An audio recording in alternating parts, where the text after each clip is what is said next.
You sit your toddler on the potty for the third time this hour. They wiggle, hop off, and 2 minutes later you're cleaning a puddle off the floor.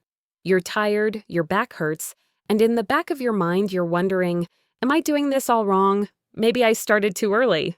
Maybe I should wait. Maybe I'm ruining their bladder forever. If that sounds familiar, you're not alone. Potty training is one of those parenting topics where everyone has an opinion and almost none of those opinions agree with each other. Your mom says you should have started at 18 months. Your friend swears you have to wait until they're 3. Instagram says you can do it in a weekend if you just buy the right sticker chart. And when your child has an accident in the supermarket, all of those voices come crashing into your head at once.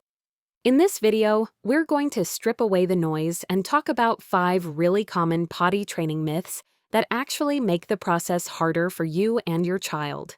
When you believe these myths, you second-guess yourself, you miss your child's real cues, and you end up stuck in a messy, frustrating cycle. When you understand what's really true, you can relax, pick an approach that fits your family, and give your child the calm, consistent support they need. Myth number 1. If you start too early, you'll cause constipation, withholding, or psychological damage. This one is powerful because it taps straight into your worst fear as a parent, that something you do with good intentions might secretly hurt your child. Maybe you've heard stories of kids who got pushed to use the potty and then started holding their poop for days, or screaming every time they saw a toilet. It's easy to take those stories and turn them into a rule. Early equals harmful. But when researchers have actually looked at children who started learning potty skills early, they don't find that early equals damage. What they find is that it's the how, not the when, that matters most. A gentle, responsive approach where you watch your child's signals, offer the potty regularly, keep things calm, and never shame or force them is not linked with long-term problems. In fact, several studies suggest that when potty learning starts earlier and stays relaxed and consistent, kids can have fewer issues with constipation, stool holding, and toileting refusal later on. The children who do end up with problems are usually the ones who experience pressure, being told to push, being forced to sit for long periods, being punished for accidents, or getting into daily power struggles over going. Those things can absolutely set up battles around the bathroom, but that has nothing to do with an exact month on the calendar and everything to do with the emotional climate. So if you've already started offering the potty and your child is under 2, you don't have to panic that you've broken something. Check your approach instead. Are you cheerfully inviting, or are you stressed and begging? Are you giving your child chances to succeed or grilling them every 10 minutes? You can always reset the tone, go back a step, and make it feel safe again. Myth number 2. You have to wait until your child is ready and shows all the signs before you begin. Scroll any parenting forum and you'll see lists of readiness signs. Staying dry for 2 hours, hiding to poop, pulling at their diaper, saying they want big kid underwear, being able to dress themselves, being interested in other people's bathroom habits, and on and on. Those lists can be helpful guides, but they've been turned into a kind of sacred checklist. If your child doesn't tick every box, you're told to wait. Historically, though, that's not how potty learning worked at all. Before disposable diapers were common, many families introduced a potty as soon as a child could sit up. In some Western countries in the 1950s, a huge percentage of toddlers were out of daytime diapers well before 2. More recent research suggests that most children can learn the skills for using a potty somewhere between about 18 and 30 months, especially with calm, consistent teaching from adults. The idea that you must wait passively until your child suddenly becomes ready in every area, motor skills, language, interest, bladder control, comes partly from older theories that weren't very clearly defined, and it definitely got a boost from companies that sell diapers. The longer parents wait, the longer those diapers get bought. This doesn't mean you should drag a resistant toddler into the bathroom and declare, "Today you're done with diapers whether you like it or not." What it does mean is that you don't have to sit on your hands until some magic combination of signs appears. You're allowed to gently teach potty skills over time, letting your toddler watch you pour poop from a diaper into the toilet, inviting them to sit on a little potty while the bath runs, using words like pee, poop, and potty in your everyday routine. Your child doesn't have to be fully ready to start learning.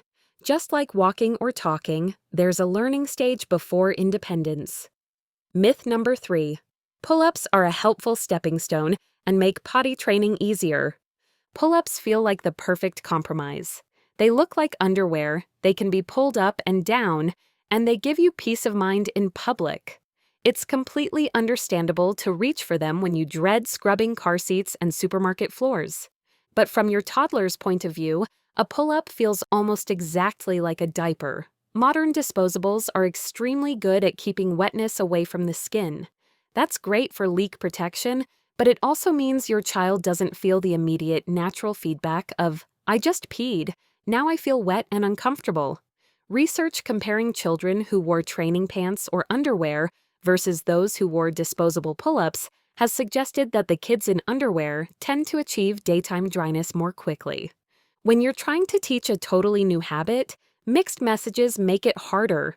If sometimes diapers are fine and sometimes they're not, your toddler has to do extra mental work to keep track of which rules apply when. If you're saying, big kids use the potty, but they're still basically wearing a diaper, it's no wonder they're confused. That doesn't mean you can never use a pull-up again. Nighttime is a different world, and there are seasons, long car rides, starting daycare, and illness, where you might choose them to reduce stress. The key is to be honest with yourself. Pull-ups are there for your convenience, not because they accelerate learning. If you're serious about daytime training, there will probably be a stage where your child wears cotton underwear most of the day, and accidents are simply part of the process. Myth number 4. Night training is all about hormones. Nothing you do matters until their body is ready. You might have heard that kids can't be dry at night until a certain hormone kicks in to reduce urine production while they sleep. There is a hormone involved in nighttime urine output, and some children who are older and still wetting the bed do have differences there. But that's only one piece of the puzzle. Studies show that many children, once they're reliably dry in the day and using the potty regularly, are capable of staying dry at night with support. Limiting drinks right before bed, using the potty as part of the bedtime routine, and sometimes offering a calm, dream pee before the parents go to sleep.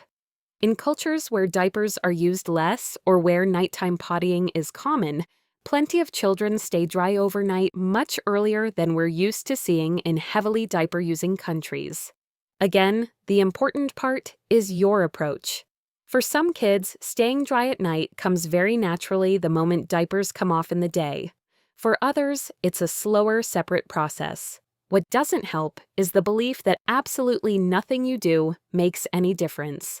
That belief tends to keep kids in nighttime diapers long after they might have been capable of learning a new pattern, simply because nobody ever gave them the chance to practice.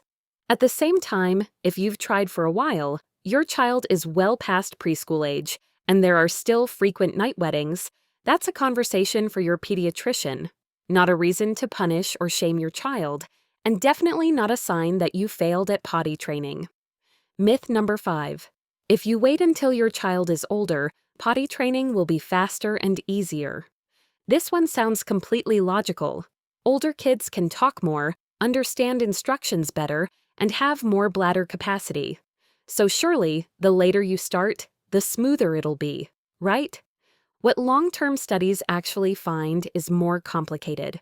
On average, the total time from starting training to reliable dryness tends to be similar whether children begin around 2 years old or closer to 3. What does change when training is delayed well past 3 is the risk of ongoing bladder and bowel issues, day wetting, constipation, withholding, and sudden regressions.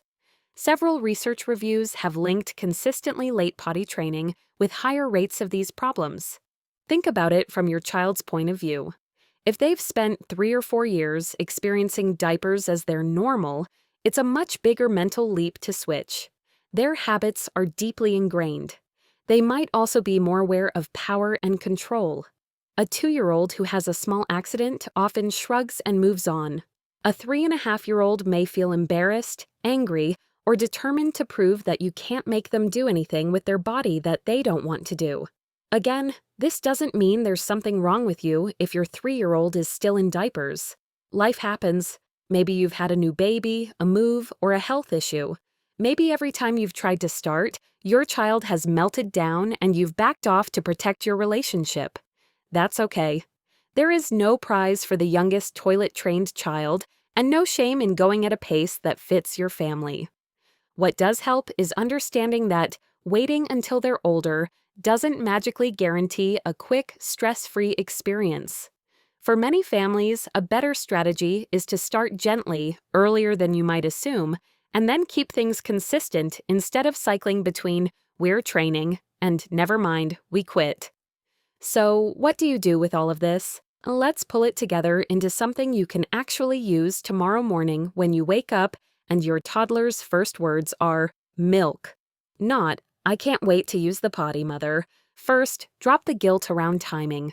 Whether you've started at 18 months, 2.5, or 3, you haven't ruined anything. What matters most now is the emotional tone, calm, patient, and matter-of-fact. Potty training is a skill, not a test of your worth as a parent.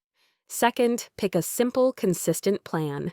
That might mean choosing a long weekend to ditch daytime diapers, keeping your toddler in underwear or bare bottom, offering the potty every 30 to 45 minutes, and treating accidents like neutral information. Your pants are wet. Pee goes in the potty. Let's grab dry clothes. Or it might mean starting even smaller. Just one regular potty sit after breakfast and dinner, building the habit slowly while they're still in diapers. Third, use tools, not tricks. Cute potties, step stools, and easy-on leggings are tools. Sticker charts and M&Ms can be tools too, as long as they don't turn every bathroom trip into a high-pressure performance. Shaming, comparing, or threatening preschool consequences, those are tricks, and they tend to backfire hard. Fourth, remember that your child's body is ultimately theirs. You can offer, you can encourage, you can protect your furniture with washable covers, but you can't force pee out on a schedule. When you respect that basic truth, your child feels safer and more in control, which actually makes them more willing to cooperate. Finally, keep perspective. Potty training feels huge in the moment because it's messy and public, and everyone seems to have an opinion about how you're doing it. But it's just one chapter in your child's story. Years from now, you're not going to remember the exact week they stopped wearing diapers. You'll remember the way you sat on the bathroom floor, holding their little hands and saying, "It's okay, we'll try again, I'm right here with you." So the next time someone tells you, "You started too early," or "If you don't use pull-ups, you're crazy," or "Just wait, one day they'll train themselves overnight," you'll know those are myths, not rules. You get to choose an approach that's gentle, informed, and realistic for your family. And your child, with time, practice, and your calm support, they will get there.